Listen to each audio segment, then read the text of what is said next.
ராமர் பாலம் அமைப்பது தொடர்பான வேலை திட்டங்கள் மீண்டும் ஆரம்பிக்கப்பட உள்ளதாக இலங்கைக்கான இந்திய தூதுவர் சந்தோஷ் ஜா மட்டக்களப்பில் தெரிவித்துள்ளார். இலங்கை மற்றும் இந்தியாவுக்கு இடையில் பாலம் அமைக்கும் திட்டம் தொடர்பில் பல ஆண்டு காலமாக பேசப்பட்டு வருகின்ற நிலையில் இந்த பாலத்தை அமைப்பது தொடர்பில் 2015ஆம் ஆண்டு பேச்சுக்கள் ஆரம்பிக்கப்பட்டிருந்தன. இலங்கையில் 2015ஆம் ஆண்டு பிரதமராக இருந்த ரணில் விக்ரமசிங்க இந்தியாவுக்கு விஜயம் மேற்கொண்ட தருணத்தில் பிரதமர் நரேந்திர மோடி இந்த விடயம் குறித்து அப்போதும் கலந்துரையாடியுள்ளார்.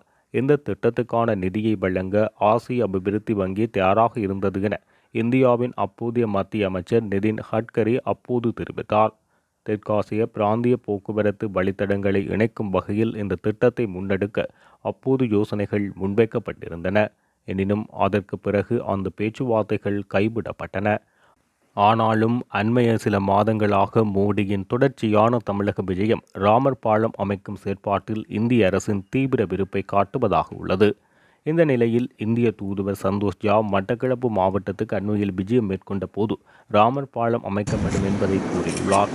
இதன்போது மட்டக்களப்பு காந்தி பூங்காவில் உள்ள மகாத்மா காந்தியின் சிலைக்கு மாலை அணிவித்து வழிபட்டுள்ளார்.